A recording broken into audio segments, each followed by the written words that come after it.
Third case. अब बच्चों यहां पर हमें जो सिचुएशन दी गई है, सबसे पहले पढ़िए क्या लिखा हुआ है कि initially v equal to omega R था। मतलब इनिशियली जो बॉडी थी वो प्योर रोलिंग मोशन परफॉर्म कर रही थी। अब हमने क्या किया, initially body pure rolling motion perform कर रही है, अब हमने क्या किया, सेंटर ऑफ मास से पास होते हुए एक फोर्स यहां पर अप्लाई कर दिया। आप नोटिस कीजिए ये हम लोगों ने फोर्स अप्लाई किया है, that is external force F। अब बच्चों नोटिस कीजिए कि ये जो फोर्स है वो वेलोसिटी की डायरेक्शन में है, और आपको पता है कि ये फोर्स अगर सेंटर ऑफ मास पे लग रहा है और बॉडी अपने एक्सिस के अबाउट घूम रही है जो कि सेंटर ऑफ मास से पास हो रहा है, तो गौर कीजिएगा ये फोर्स क्या इफेक्ट छोड़ रहा होगा। बच्चों अपन ने जब सीखा था, काइनेमेटिक्स में बात की थी कि अगर डायरेक्शन ऑफ वेलोसिटी और डायरेक्शन ऑफ नेट फोर्स अगर सेम डायरेक्शन में है तो उस केस में मैग्नीट्यूड ऑफ वेलोसिटी लगातार बढ़ेगी। तो बच्चों इनिशियली को अगर हम लोग देखें तो v और ओमेगा आर बराबर थे, प्योर रोलिंग चल रही थी। अब हम जो डिस्कशन कर रहे हैं वो फोर्स लगाने के बाद का कर रहे हैं। बच्चों जैसे ही मैंने फोर्स लगाया तो इस फोर्स ने बॉडी में एक्सेलरेशन जनरेट किया, और एक्सेलरेशन अगर आ गया है और वो भी वेलोसिटी की सेम डायरेक्शन में, तो वेलोसिटी का जो मैग्नीट्यूड होगा और अगर बात करें तो वो लगातार बढ़ रहा होगा। बच्चों पहले तो v और ओमेगा आर बराबर थे, अब यहां पर v यानी कि मैग्नीट्यूड ऑफ वेलोसिटी लगातार बढ़ना स्टार्ट हो गया। तो जरूरत है कि अगर मुझे प्योर रोलिंग करना है तो ओमेगा आर को भी बढ़ना चाहिए, पर ओमेगा आर को बढ़ाएगा कौन, जब अल्फा आएगा। अल्फा कैसे आएगा, जब टॉर्क आएगा। अब टॉर्क कौन प्रोड्यूस करेगा, अगर देखें तो सरफेस स्मूथ है, मतलब फ्रिक्शन यहां पर हो ही नहीं सकता है। और इस फोर्स की बात करें तो बच्चों बॉडी इस एक्सिस के अबाउट घूम रही है जो सेंटर से पास हो रहा है, और इस फोर्स की बात करें तो ये फोर्स की लाइन ऑफ एक्शन कहां से पास हो रही है, सेंटर से। तो आपने नोटिस किया है, हमने पढ़ा भी है कि फोर्स अगर उसकी line of action axis of rotation से पास हो तो वो टॉर्क प्रोड्यूस नहीं कर सकता। टॉर्क प्रोड्यूस नहीं होगा तो अल्फा नहीं आएगा, अल्फा नहीं आएगा तो ओमेगा को कौन बढ़ाएगा। तो इसका मतलब ये वाला फोर्स सिर्फ v को बढ़ा रहा है, पर ओमेगा आर को बढ़ाने से इसने मना कर दिया क्योंकि ये टॉर्क प्रोड्यूस नहीं कर रहा। तो बच्चों जैसे ही मैंने फोर्स लगाया सेंटर ऑफ मास पे तो v ने बढ़ना चालू कर दिया, पर उस अमाउंट में ओमेगा आर नहीं बढ़ पाया क्योंकि उसको टॉर्क नहीं मिला। तो इस केस में v और ओमेगा आर अनइक्वल हो गए, और जैसे ही वो अनइक्वल हो गए प्योर रोलिंग होना बंद हो गई, और फ्रिक्शन तो वैसे भी एक्ट नहीं करेगा क्योंकि सरफेस कैसी है, स्मूथ। तो वही चीज लिखी है, no friction and no pure rolling, because इस फोर्स ने काम बिगाड़ दिया क्योंकि उसने लीनियर मोशन को सपोर्ट कर दिया पर उसने एंगुलर मोशन में जरा भी हेल्प नहीं की। बच्चों नेक्स्ट केस है the nature of friction in following cases. बच्चों इस बार सरफेस कैसी है, रफ। अब बच्चों v इक्वल्स टू क्या है, ओमेगा आर। बच्चों v equals to omega R initially मतलब इनिशियली प्योर रोलिंग थी। अब बच्चों चेक करते हैं यहाँ पर कोई एक्सटर्नल फोर्स है, बिल्कुल है। जहां सर ने जस्ट अभी समझाया, क्या ये वाला एक्सटर्नल फोर्स v को इंक्रीज करने में हेल्प कर रहा था, बिल्कुल, बट ओमेगा आर को चेंज करने में हेल्प नहीं कर रहा था, बिकॉज इसके कारण टॉर्क जीरो था। तो बच्चों इसका मतलब ये हुआ कि इस फोर्स का इतना सा काम हो गया कि ये फोर्स v को बढ़ाएगा। अगर मैं चाहता हूं कि वापस प्योर रोलिंग स्टार्ट हो जाए तो अपन ने क्या देखा था कि v equals to omega R होता है प्योर रोलिंग के अंदर। बच्चों r is the radius of this circular body, या फिर आप कह सकते हैं स्फीयर हो, डिस्क हो, कुछ भी हो। पर अगर v बढ़ गया तो प्योर रोलिंग के लिए मुझे इसको भी बढ़ाना पड़ेगा, तब जाके तो बच्चों बीच में इक्वल टू आएगा। अगर अकेला v बढ़ गया तो क्या यहां पर साइन कैसा जाएगा, v more than omega R. तो बच्चों अपन क्या चाहते हैं यहां पर कि अगर v बढ़ रहा है तो ओमेगा भी बढ़े। बच्चों ओमेगा बढ़ना है, इसका मतलब ओमेगा में चेंज आना। ओमेगा में चेंज तब आएगा जब अल्फा होगा, एंगुलर एक्सेलरेशन होगा, और एंगुलर एक्सेलरेशन तब होगा जब क्या होगा, टॉर्क होगा। इसका मतलब यहां पर टॉर्क आना कंपलसरी हो गया अगर अपने को इसकी प्योर रोलिंग करवानी है वापस तो। बिल्कुल सर। इसका मतलब ये हुआ कि टॉर्क कोई ना कोई फोर्स जनरेट करेगा। अपन ने क्या देखा कि इस फोर्स के कारण जो टॉर्क कैसा हो गया, zero. Now we required additional one more force that will generate torque, और टॉर्क के कारण अल्फा आए और अल्फा के कारण ओमेगा बढ़ जाए, इतना बढ़ जाए कि v equals to omega R वापस एस्टेब्लिश हो जाए। तो बच्चों अब ध्यान दीजिएगा, क्या यहां पर v आगे बढ़ रहा है। अगर मैं इस कांटेक्ट पॉइंट की बात करूं तो जब प्योर रोलिंग हो रही थी तो इधर v था, इधर ओमेगा आर था, और दोनों की वैल्यू इक्वल थी। अब because of this force v क्या हो रहा है, बढ़ रहा है। अगर v बढ़ रहा है तो सोच के देखो यहां पर इस पॉइंट की सरफेस के रेस्पेक्ट में स्लाइडिंग हो रही है। हाँ। स्लाइडिंग हो रही है तो सरफेस उस स्लाइडिंग को अपोज करेगा। अपोज करेगा मतलब उसके ऊपर क्या लगाएगा, फ्रिक्शन, ताकि उसकी स्लाइडिंग वापस कम हो जाए। अब बच्चों क्या यहां पर एक ऐसा फोर्स भी चाहिए जो अपनी रोटेटरी वेलोसिटी को भी बढ़ा दे। तो बच्चों अभी अपन स्लाइडिंग की बात करें तो क्या स्लाइडिंग को अपोज करने के लिए फ्रिक्शन का लग रहा है बच्चों, पीछे। बच्चों एक चीज देखो, ये फ्रिक्शन अलोंग द सरफेस, या कह सकते हो क्या बिल्कुल कांटेक्ट पॉइंट पे लग रहा है, और क्या यहां पर अगर मैं ये मार्क करूं, ये रेडियस कितना है r, अगर बच्चों इस पॉइंट के अबाउट चेक करें तो इस पॉइंट के अबाउट इस फोर्स के कारण एक टॉर्क जनरेट हो रहा है। बिल्कुल। क्या वो टॉर्क इसका क्लॉकवाइज रोटेशन में हेल्प करेगा? बिल्कुल, r क्रॉस f। बिल्कुल सर। तो क्या टॉर्क बराबर हो गया r f, और बच्चों ये r और f एक दूसरे के परपेंडिकुलर है, तो क्या यहां पर जो टॉर्क जनरेट हुआ वो साथ के साथ उसका जो मोशन हो रहा है वो कुछ ऐसा हो रहा है? इसका मतलब इस केस के अंदर वो जो क्लॉकवाइज मोशन उसको हेल्प कर रहा है, मतलब यहां पर इस टॉर्क के कारण एक अल्फा जनरेट होगा, अल्फा के कारण ओमेगा चेंज होगा। और बच्चों ओमेगा चेंज होगा तो चेक कर लेते हैं कि ओमेगा बढ़ेगा या कम होगा। क्या ओमेगा भी इस डायरेक्शन में क्लॉकवाइज डायरेक्शन में है, और जो अल्फा है वो भी क्लॉकवाइज डायरेक्शन में आया, इसका मतलब यहां पर ओमेगा क्या होगा? इंक्रीज होगा। अगर बच्चों ओमेगा इंक्रीज होगा तो अपन कह सकते हैं कि कभी ना कभी एक ऐसी सिचुएशन क्रिएट हो जाएगी जब V और ओमेगा आर इक्वल हो जाएंगे, उस केस में कह देंगे कि उस इंस्टेंट में वहां पर प्योर रूलिंग है।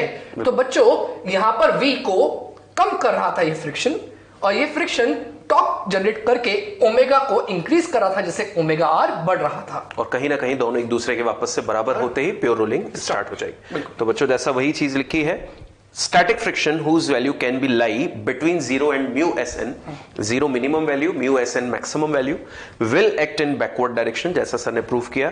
If coefficient of friction is sufficiently high, then static friction compensates for increasing V due to F by increasing omega। मतलब कैपिटल F यानी फोर्स की वजह से जो V इंक्रीज हो रहा था उसको कंपनसेट करने के लिए उसने ओमेगा को टॉर्क जनरेट करके बढ़ाना स्टार्ट कर दिया, और थोड़ी देर बाद बॉडी जैसे जैसे V बढ़ेगा ओमेगा के जैसे जैसे इंक्रीजिंग को कंपनसेट करता जाएगा ये ओमेगा, तो कहीं ना कहीं V और ओमेगा आर बराबर हो जाएंगे और वहीं पर प्योर रोलिंग स्टार्ट हो जाएगी। स्टूडेंट्स नेक्स्ट है केस फिफ्थ। जैसा कि आपको सर ने एक केस समझाया था कि V और ओमेगा आर अगर अनइक्वल थे तो वहां पर प्योर रोलिंग नहीं चल रही थी और सरफेस से हमें कोई फ्रिक्शन भी नहीं मिल रहा था, क्योंकि वहां पे सरफेस स्मूथ थी, जिसकी वजह से हम लोग वहां पर प्योर रोलिंग बॉडी को नहीं करा पाए। बट अब हमारे पास सिचुएशन है कि सरफेस कैसी है? रफ। अब बच्चों आपको सोचकर आंसर देना है और डिस्कस करना है कि एग्जैक्टली यहां पर फ्रिक्शन कहां लगेगा, क्यों लगेगा और कब तक लगेगा या किस तरह से वो लगेगा। तो नोटिस कर रहे हैं VCM is greater than omega R. इसका मतलब ट्रांसलेटरी मोशन की वजह से जो वेलोसिटी है वो ज्यादा है as compare to omega are.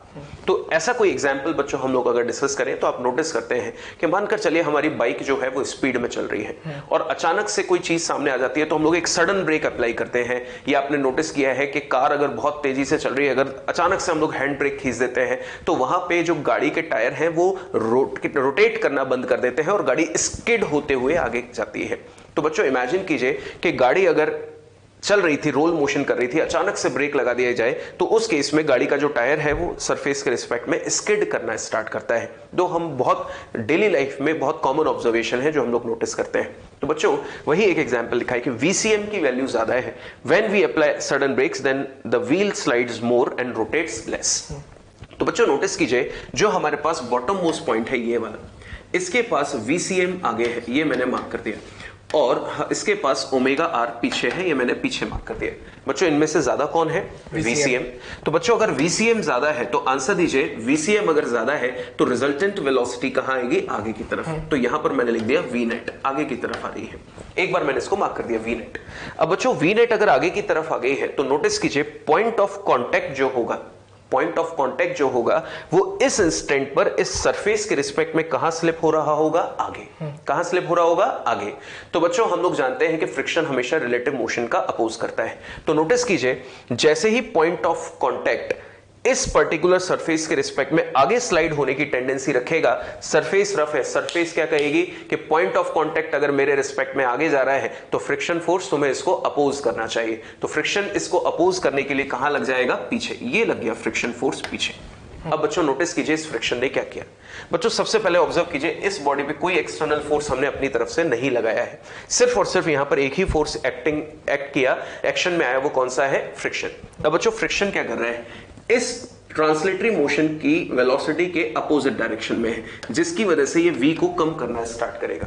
पर नोटिस कीजिए कि अगर मैं इस एक्सिस ऑफ रोटेशन की बात करूं जो यहां पर इस तरह से है, अगर ऑब्जर्व कीजिए ये हो गया हमारे लिए R और ये हो गया F। तो बच्चों क्या इस फ्रिक्शन फोर्स ने इस एक्सिस ऑफ रोटेशन के अबाउट टॉर्क जनरेट कर रखा है? एग्जैक्टली।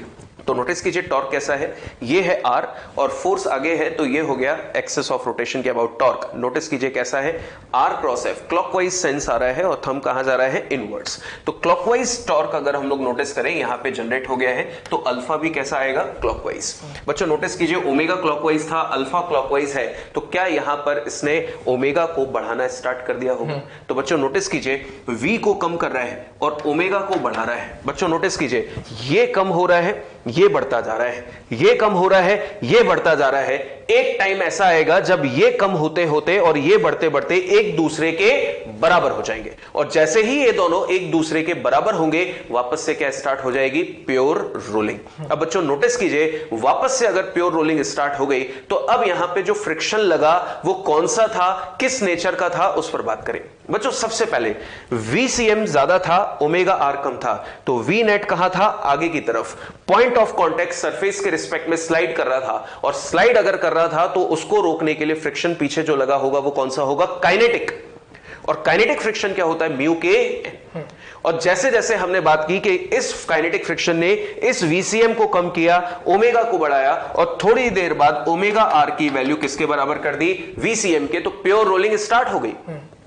प्योर रोलिंग स्टार्ट होती पॉइंट ऑफ कांटेक्ट किस पे आ गया, रेस्ट पे।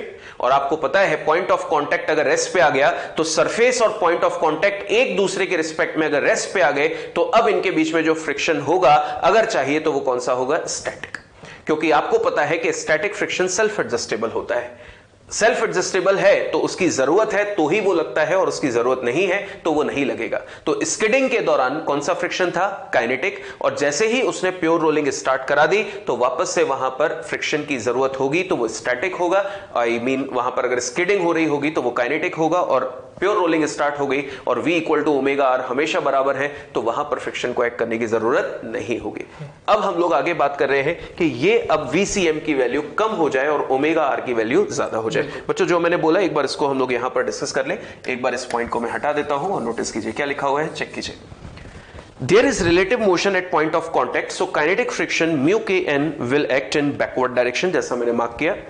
This kinetic friction decrease V and increase omega. So after some time V equal to omega R and pure rolling will resume. और resume होने के बाद फिर friction को ऐड करने की जरूरत नहीं है क्योंकि point of contact रेस्ट पे आ चुका है। बच्चों नेक्स्ट केस है if VCM is less than omega R। इसका मतलब ये हुआ कि यहाँ पर ट्रांसलेटरी वेलोसिटी जिसको अपन VCM कहते हैं और उसकी वैल्यू अपन V मान लेते हैं, ओके, उसकी वैल्यू ओमेगा R से कम है। तो बच्चों जब प्योर रोलिंग होती है तो उस केस में ट्रांसलेटरी वेलोसिटी V और रोटेटरी वेलोसिटी ओमेगा R दोनों इक्वल होते थे। पर यहाँ पर बोला हुआ है कि ओमेगा R ज्यादा है, V कम है।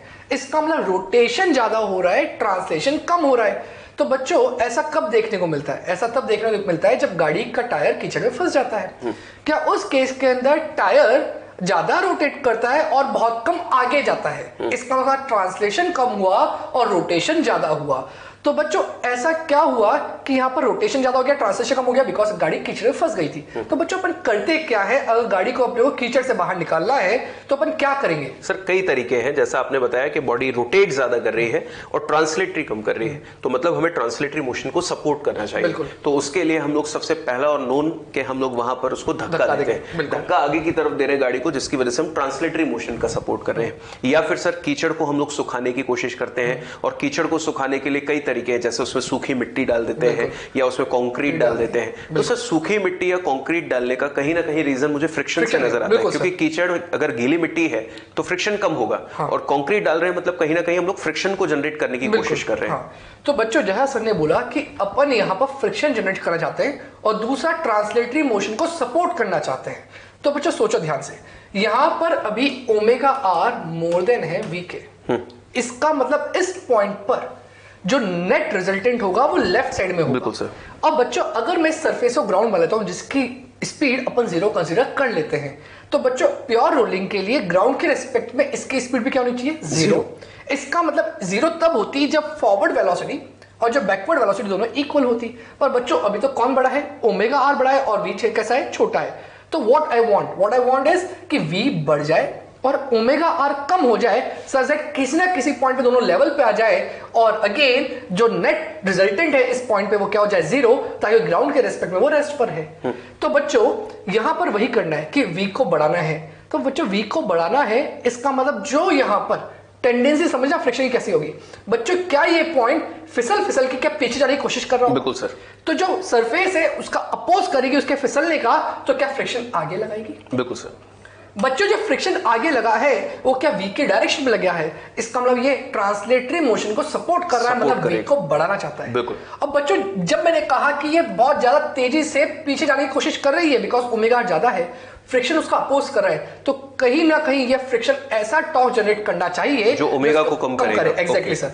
तो बच्चों सोच के देखो, अगर मैं यहां पर रेडियस बनाता हूं आर्क परपेंडिकुलर, तो क्या आर और एफ एक दूसरे के परपेंडिकुलर है, और इस बार जो टॉर्क जनरेट हो रहा है वो टॉर्क जो जनरेट हो रहा है उसका एंटी क्लॉकवाइज मोशन आ रहा है, तो इसका मतलब इस बार जो अल्फा आएगा वो टॉर्क की डायरेक्शन में होगा, दैट इज एंटी क्लॉकवाइज।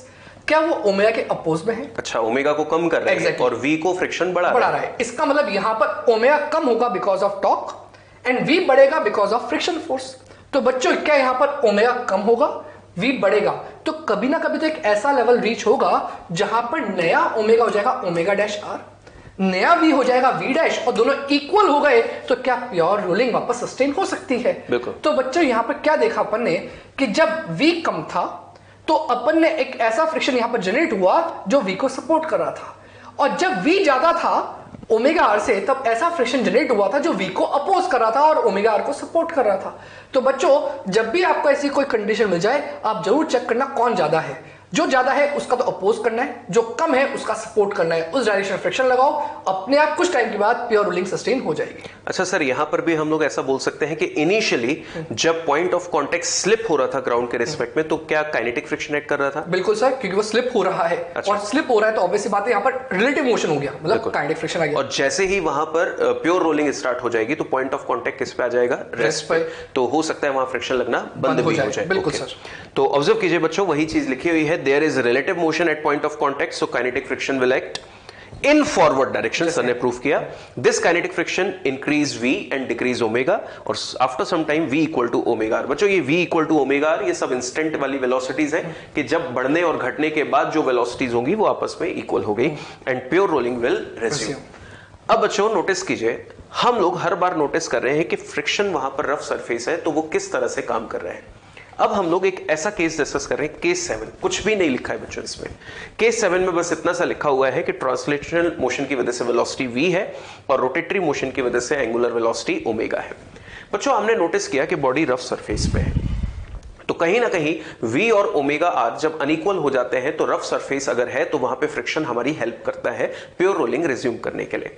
तो हम ऐसा चाह रहे हैं कि अगर हम लोग बॉडी पर खुद से एक ऐसा फोर्स लगाएं, खुद से एक ऐसा एक्सटर्नल फोर्स लगाएं जो टॉर्क भी जनरेट करे और वेलोसिटी v का भी सपोर्ट करे, जिसकी वजह से वो अकेला काफी हो किस चीज के लिए? प्योर रोलिंग के लिए। मतलब सरफेस अगर रफ भी हो तो भी वहां फ्रिक्शन की जरूरत ना पड़े। क्या ऐसी कोई कंडीशन बन सकती है? हम उस पर डिस्कस कर रहे हैं। मैं बोल रहा हूं कि हम ऐसा कुछ फोर्स लगाना चाह रहे हैं और ऐसे पॉइंट पर लगाना चाह रहे हैं जो ट्रांसलेटरी और रोटेटरी दोनों मोशन को सपोर्ट करे, जिसकी वजह से वो अकेला ही काफी हो प्योर रोलिंग कराने के लिए, और बॉडी अगर रफ सरफेस पे भी हो तो भी वहां फ्रिक्शन की जरूरत ना पड़े। तो बच्चों नोटिस कीजिए, इमेजिन कीजिए इस बॉडी पर अगर मैं फोर्स लगाऊं, तो बच्चों हम लोगों ने केस डिस्कस किया था, थोड़ा सा रफ डिस्कशन करते हैं कि अगर मैं फोर्स यहां पे लगा रहा था प्रीवियस केसेस में, तो ये फोर्स सिर्फ ट्रांसलेटरी मोशन का सपोर्ट कर रहा था और इस पॉइंट के अबाउट ये टॉर्क जनरेट नहीं कर रहा था, जिसकी वजह से ट्रांसलेटरी बढ़ा जा रहा था और रोटेटरी को कोई सपोर्ट ही नहीं कर रहा था, तो बॉडी प्योर रोलिंग नहीं कर पाई थी,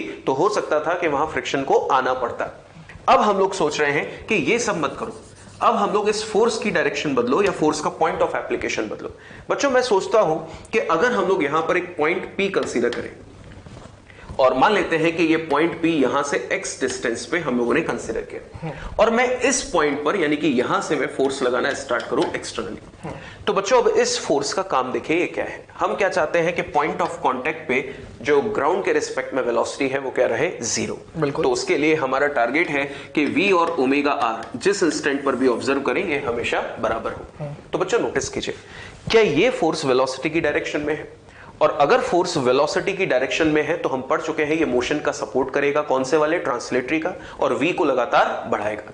तो बच्चों इस फोर्स ने क्या किया? वेलोसिटी को बढ़ाना स्टार्ट कर दिया। हमारी डिमांड ये है कि v बढ़ रहा है तो ओमेगा भी बढ़े, ताकि v और ओमेगा r हमेशा बराबर रहे। तो बच्चों इस बार इस फोर्स का टॉर्क मिलेगा। कैसे मिलेगा? क्योंकि आप देख रहे हैं कि ये अगर एक्सिस ऑफ रोटेशन है तो फोर्स एक्सिस ऑफ रोटेशन से पास नहीं हो रहा। तो नोटिस कीजिए एक्सिस ऑफ रोटेशन से परपेंडिकुलर डिस्टेंस कितनी दी गई है? x। तो ये हो गया r और ये हो गया f। तो बच्चों नोटिस कीजिए r क्रॉस f, क्या ये फोर्स इस बार टॉर्क जनरेट कर रहा है? बिल्कुल। बच्चों r cross f sense of rotation देखिए, टॉर्क कैसा है? क्लॉकवाइज। तो बच्चों अगर टॉर्क अगर क्लॉकवाइज जनरेट हो गया तो टॉर्क अगर क्लॉकवाइज है तो अल्फा भी कैसा होगा? क्लॉकवाइज। और अल्फा या टॉर्क अगर ओमेगा की डायरेक्शन में है तो ओमेगा बढ़ेगा। तो बच्चों ओमेगा भी बढ़ रहा है, नोटिस कीजिए v भी बढ़ रहा है, ओमेगा भी बढ़ रहा है। और हो सकता है कि ये फोर्स इन दोनों को हमेशा इक्वल अमाउंट में वहां पर बढ़ाता रहे, यानी कि v और ओमेगा r की वैल्यू हमेशा बराबर रहे। तो ये बॉडी प्योर रोल करती रहेगी और यहां पे सरफेस रफ होते हुए भी फ्रिक्शन लगने से मना कर देगा। फ्रिक्शन बोलेगा पॉइंट ऑफ कांटेक्ट तो रेस्ट पे है। तो जब पॉइंट ऑफ कांटेक्ट ग्राउंड के रिस्पेक्ट में रेस्ट पे होता है तो मेरा नेचर स्टैटिक होता है, और स्टैटिक हमेशा सेल्फ एडजस्टेबल होता है। जरूरत है तो लगेगा, जरूरत नहीं है तो लगना बंद कर देगा। मतलब कि यह बात हुई कि रफ सरफेस पे अगर हम लोग बॉडी पर एक्सटर्नल फोर्स लगा दें तो बॉडी रफ सरफेस पे होते हुए भी बिना फ्रिक्शन के प्योर रोल कर सकती है। पर जरूरत है कि इस फोर्स को सही तरह से लगाया जाए ताकि ये इन दोनों को हमेशा इक्वल अमाउंट में बैलेंस करता रहे। सर कभी कभार बच्चों को डाउट आता है कि जैसे आपने पॉइंट पी सेंटर से ऊपर ही अज्यूम करा, हाँ, तो क्या अगर अपन नीचे भी अज्यूम कर सकते थे? सर नीचे अगर हम लोग अज्यूम करते तो बच्चों नोटिस कीजिए टॉर्क की डायरेक्शन बदल जाती। बच्चों अगर इस सारी चीज को मैं हटा दूं क्योंकि हम लोग डिस्कस कर चुके हैं, तो जैसा सर ने बोला कि अगर मैं इस फोर्स को यहां मार्क ना करते हुए टॉर्क और अल्फा को अभी मैं यहां से खत्म कर रहा हूं। बच्चों अगर मैं इस पॉइंट पी को यहां मार्क कर लेता एट अ डिस्टेंस x और फोर्स इस डायरेक्शन में लगाता, तो बच्चों बताओ फोर्स तो अब भी वेलोसिटी की डायरेक्शन में है। तो वेलोसिटी की डायरेक्शन में अगर ये है तो इसका मतलब v तो बढ़ रहा है। पर अब टॉर्क निकालिए, टॉर्क निकालिए इसका, और टॉर्क के लिए r क्रॉस f। बच्चों ये r और ये f, तो देखकर बताइए सेंस ऑफ रोटेशन कैसा आ रहा है? Anti clock.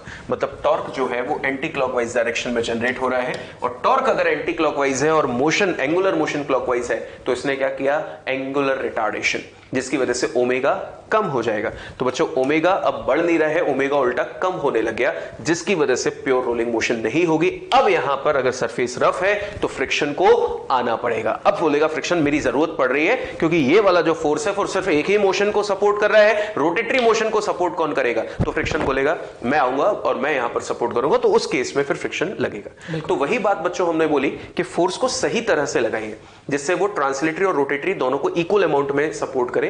तो v equal to omega R बना रहेगा और सरफेस रफ होते हुए भी फ्रिक्शन वहां पर कह देगा कि मेरी जरूरत नहीं है। तो क्या सर बच्चों को अब बताएं कि ये x डिस्टेंस कैसे ढूंढनी चाहिए?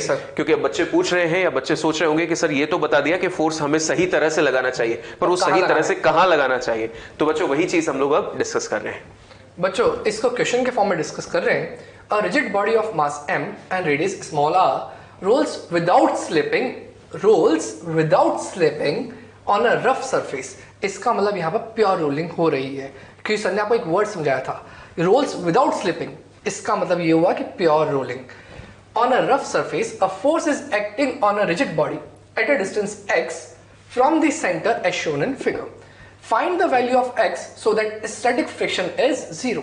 बच्चों यहाँ पर क्या लिखा हुआ है? स्टैटिक फ्रिक्शन 0, मतलब इस पॉइंट पर फ्रिक्शन ना लगे, फ्रिक्शन है ही नहीं। हाँ। और फ्रिक्शन ना लगे, रफ होते हुए सरफेस में फ्रिक्शन ना लगे। दूसरी बात प्योर रोलिंग भी हो, बिकॉज यहां पर लिखा है रोल्स विदाउट स्लिपिंग। तो बच्चों अगर मैं वापस इस पॉइंट के अबाउट सब कुछ सॉल्व करता हूं तो ध्यान दीजिएगा बच्चों, ये जो अपना पॉइंट है, ये एक पॉइंट के अबाउट जो एक्सिस है वो क्या इस पर्टिकुलर बॉडी के इस प्लेन के परपेंडिकुलर है और पास कहां से हो रही है? इसके सेंटर से हो रही है। तो बच्चों पहली इक्वेशन लिखते हैं अपन ट्रांसलेशन की। तो ट्रांसलेशन के अंदर देख सकते हैं फोर्स फॉरवर्ड है, फोर्स फॉरवर्ड है तो 100% उस फोर्स के कारण एक एक्सेलरेशन जनरेट होगा। तो F is equals to ma। बच्चों m is mass of this body और जो a है वो अपन ने a यहां मार्क कर रखा है, this is F equals to ma। बच्चों ये तो हो गई इक्वेशन किसकी? ट्रांसलेटरी की। याद करो कुछ टाइम पहले अपन ने एक ऐसे क्वेश्चन करे थे जिसके अंदर कोई सिलेंडर था, उस पर रस्सी बंधी हुई थी और एक ब्लॉक था। क्या वहां पर भी अपन ने एक इक्वेशन तो लिखी थी ट्रांसलेटरी की, एक लिखी थी रोटेटरी की। तो बच्चों ट्रांसलेटरी क्या लिखते हैं? F net equals to ma, तो वही अपन ने लिख दिया। क्या यहाँ पर दूसरा फोर्स है क्या? कोई फ्रिक्शन फोर्स नहीं है। तो क्या पर जो F नेट है वो F के बराबर है, इसलिए कह दिया F इक्वल्स टू ma। बच्चों अगर फ्रिक्शन होता तो मैं F नेट में उस फ्रिक्शन को भी काउंट करता। नेक्स्ट बात कर रहे हैं, अगर बात करते हैं इस पॉइंट के अबाउट रोटेटरी मोशन की। तो चेक करो क्या इस फोर्स के कारण टॉर्क जनरेट हो रहा है? हाँ sir, R cross F X F. Exactly. क्या ये एक्स की वैल्यू आर परपेंडिकुलर ही है? क्या ये आर परपेंडिकुलर इनटू एफ? तो I can say tau is equals to R perpendicular into F. क्या बच्चों आर परपेंडिकुलर की वैल्यू एक्स, तो ये हो गया एक्स एफ। बच्चों टॉ को लिख सकते हैं आई अल्फा। ये आई कौन सी एक्सिस के अबाउट? जो सेंटर से पास हो रही है। तो I can say this is equals to I about centre या फिर centre of mass into alpha is equals to X F.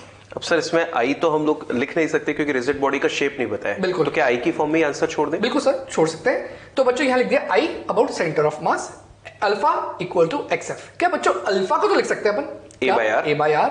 तो क्या यहां से बच्चों लिख सकता हूं मैं I C A by R और equals to X into F. अब बच्चों यहां पर जो आर है वो कैपिटल आर की वैल्यू भी है। बिल्कुल। तो यहां पर मैं इसको लिख देता हूं स्मॉल। अब बच्चों यहां पर I C A by R equals to X F हो गया। क्या यहां पर अपन इस ए की वैल्यू को यहां पुट कर सकते हैं? बिल्कुल सर। अगर सर इसको यहां पर पुट कर देंगे तो चेक करते क्या रिलेशन बन सकता है, या फिर दूसरा तरीका इस एफ की वैल्यू को उठा के यहां पुट कर तो दो, डायरेक्टली एक्स आ जाएगा। दोनों तरीके पॉसिबल है। तो बच्चों अगर मैं ठीक है पुट 1 and 2 इसका एफ की वैल्यू मैं यहां रख देता हूं, तो बच्चों क्या बनेगा ध्यान दीजिएगा। मैं यहां लिख रहा हूं I C into A by R is equals to X into what is F? F equals to M A. बच्चों ए से ए कैंसिल आउट हो गया। कि एक्स की वैल्यू यहां से कितनी है वो चेक करते हैं। इस m को नीचे लिया है तो I C upon M R is equals to X. इसका मतलब ये जो x आया है ये सेंटर से ऊपर है और इसका जो वैल्यू है वो आई सी अपॉन एम आर है। और बच्चों लिख देता हूं अबव सेंटर। बच्चों ये अबव सेंटर लिखना बहुत इंपॉर्टेंट है बिकॉज सर ने अभी कुछ देर पहले समझाया था सेंटर के नीचे ही इतने ही डिस्टेंस पर अगर ये फोर्स लगाते तो प्योर रोलिंग स्टार्ट नहीं होती। ओके। हाँ तो सर जैसे यहाँ पर आपने आंसर निकाला आई सी अपॉन एम आर, तो इसका मतलब इस आंसर को हम लोग किसी भी बॉडी के लिए एज अ फॉर्मूला भी यूज कर सकते हैं। बिल्कुल, कोई भी रिजिड बॉडी अपन यूज कर सकते हैं। तो सर जैसे अगर ये मानकर चलिए सॉलिड स्फीयर होता तो क्या हम लोग इसको नेक्स्ट उसमें बता सकते हैं बच्चों को? बिल्कुल। अगर बच्चों ये सॉलिड स्फीयर होता तो सोच के देखिए आईसी क्या रखते 2/5 2/5 एम आर स्क्वायर वो यहाँ पुट करो। तो अगर मैं उसको लिख भी देता तो हो जाएगा 2/5 M R square upon M R. तो बच्चों एम से एम कैंसिल हो गया, ये आर भी कैपिटल आर लेते हैं, एक आर से आर कैंसिल, आंसर हो जाता है एक्स बराबर 2/5 आर। बच्चों अगर ये डिस्क होता तो क्या होता? सर एक क्वेश्चन और कर देते हैं। ठीक है। तो बच्चों अगर डिस्क होता तो सेंटर के अबाउट ये वैल्यू क्या होती? जैसे x बराबर आई सी अपॉन एम आर लिखा है तो सर आपको बता रहे हैं x बराबर आई सी अपॉन एम आर। तो बच्चों उस केस के अंदर अब हमने यहां लिख दिया M R, disc I C is M R square upon 2 upon M R. तो बच्चों आर से आर कैंसिल हो गया और यहां पर बच गया एम r/2। m से m भी कैंसिल कर दीजिए तो r/2 आ जाएगा। r/2 आ जाएगा। इसका मतलब यहां पर ये r/2 हो गया। तो आई कैन से कोई डिस्क है उसके सेंटर से r/2 ऊपर फोर्स लगा दीजिए तो उस केस के अंदर फ्रिक्शन की आवश्यकता नहीं पड़ेगी, तब ये प्योर रोलिंग। और स्फीयर होता तो 2r/5। बिल्कुल। तो अकॉर्डिंगली बच्चों आपने नोटिस किया कि जो आंसर अभी सर ने आपको निकाल के बताया उस आंसर से हम लोग जैसे i अपॉन एम आर, आई की वैल्यू बदलते जाओ तो रिस्पेक्टिवली जो भी बॉडी होगी उसके लिए वो पॉइंट हमारे सामने आता जाए। बिल्कुल। तो बच्चों अब वही चीज जैसे कि यहां पे समराइज भी की हुई है जैसा कि सर ने आपको पढ़ाया। For pure rolling if any friction is required then friction force will be static friction. It may be zero, it may be in backward direction, it may be in forward direction. बेटा static क्यों लिखा हुआ है? क्योंकि point of contact हमें rest पे लाना है और पॉइंट ऑफ कांटेक्ट रेस्ट पे है सरफेस के रिस्पेक्ट में, तो उस केस में प्योर रोलिंग वहां पर चल रही होगी और रेस्ट है सरफेस के रिस्पेक्ट में तो स्टैटिक होगा। स्किड करती है गाड़ी तो वहां काइनेटिक लगता है और अपने को पता है कि अगर वो स्किड कर रही है तो फिर वहां पर वो प्योर रोलिंग नहीं कहलाएगा। लिखा हुआ है कि यहां पर बैकवर्ड होगा या फॉरवर्ड होगा depending on the value of x. जैसा सर ने बताया कि एफ अगर बिलो था पॉइंट पी के तो हमने प्रूफ किया था कि वहां पर ये फोर्स प्योर रोलिंग नहीं कराएगा, फ्रिक्शन को आना पड़ेगा, तो फ्रिक्शन फोर्स कहां लगेगा? बैकवर्ड। और अबव द पॉइंट पी है तो friction force will act forward direction. तो बच्चों अब ये फ्रिक्शन फोर्स कैसे एक्ट करेगा हम लोग उस पर चर्चा करेंगे। स्टूडेंट्स नेक्स्ट क्वेश्चन जो हम लोग डिस्कस कर रहे हैं उसमें लिखा हुआ है a horizontal force capital F acts on a sphere of mass capital M as shown. Coefficient of friction between the ground and the sphere is mu. That means इस क्वेश्चन में ये सरफेस हमको रफ दी गई है जैसा कि coefficient हमें दिया है। What is the maximum value of capital F for which there is no slipping? No slipping that means point of contact will remain at rest, बिल्कुल। और point of contact will remain at rest that means pure rolling. तो सीधे शब्दों में बोल रहे हैं कि मैक्सिमम वैल्यू क्या हो फोर्स की जिससे ये बॉडी प्योर रोल करती रहे। बिल्कुल। अब बच्चों जैसे यहाँ पर फोर्स लगा है, क्या आप देख के बता सकते हो फ्रिक्शन कितना लगेगा?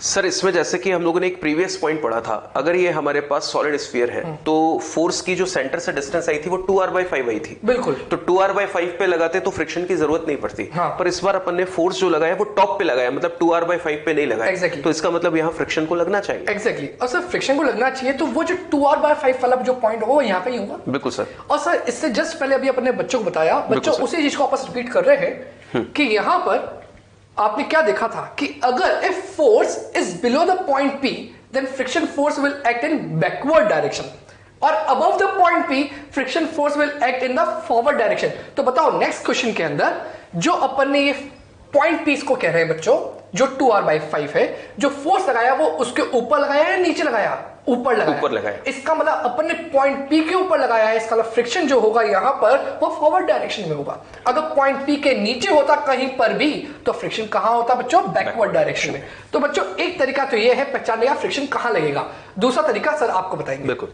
तो स्टूडेंट्स जैसे कि हम लोगों ने अभी आपको बात की कि हम लोग पहले तो डायरेक्टली बता चुके कि फ्रिक्शन कहां लगना चाहिए, पर मानकर चलो कि ये स्टेटमेंट जो हम लोगों ने प्रीवियसली पढ़ा वो हमें याद नहीं है। अब हमारे सामने सिर्फ ये क्वेश्चन है और हम लोग बिल्कुल अननोन है कि फ्रिक्शन कहां लगना चाहिए। तो मेरी मर्जी, मैं फ्रिक्शन को कहीं भी लगाकर अपने क्वेश्चन को स्टार्ट कर दूं, या तो फॉरवर्ड या फिर बैकवर्ड। जो मेरा कैलकुलेशन के बाद लास्ट में आंसर आएगा वो आंसर मुझे बता देगा कि आपने जो फ्रिक्शन की डायरेक्शन सोची वो सही है या गलत है।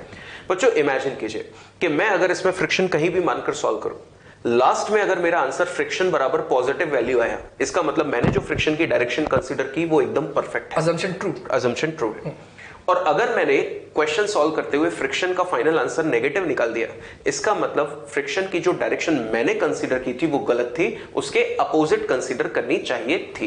तो मैं कहीं भी मानकर सॉल्व करूं, जैसे कि सर ने अभी आपको बताया कि ये P पॉइंट के अबव है तो फ्रिक्शन आगे लगना चाहिए अकॉर्डिंग टू प्रीवियस स्टेटमेंट। मुझे पता ही नहीं है, मैं तो इस क्वेश्चन को सॉल्व करूंगा कि सर इसमें फ्रिक्शन पीछे की तरफ लगना चाहिए, मैं ऐसे सॉल्व करूंगा। बिल्कुल सर, ठीक है। और इसके हिसाब से आंसर निकालूंगा। तो बच्चों जैसा कि सर ने आपको बताया कि क्वेश्चन में हमारे पास प्योर रोलिंग है या प्योर रोलिंग परफॉर्म करानी है तो बॉडी ट्रांसलेटरी और रोटेटरी दोनों करेगी। तो ट्रांसलेटरी के लिए एफ नेट बराबर है में, रोटेटरी के लिए torque net equal to I alpha, और दोनों में रिलेशन के लिए A equal to alpha R. तो स्टार्ट करते हैं सबसे पहले बच्चों ट्रांसलेटरी मोशन।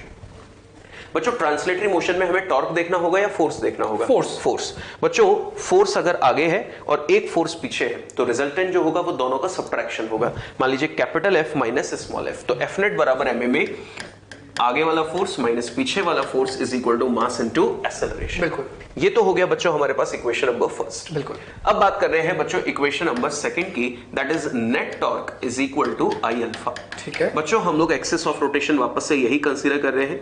यहां पर स्फीयर की रेडियस हम लोगों ने कैपिटल आर मान ली और ये भी यहां से यहां तक कितना हो गया कैपिटल आर। बच्चों ये हमारे पास एक्सिस ऑफ रोटेशन है। क्या बच्चों इस पॉइंट के अबाउट दोनों ही फोर्स टॉर्क जनरेट करेंगे?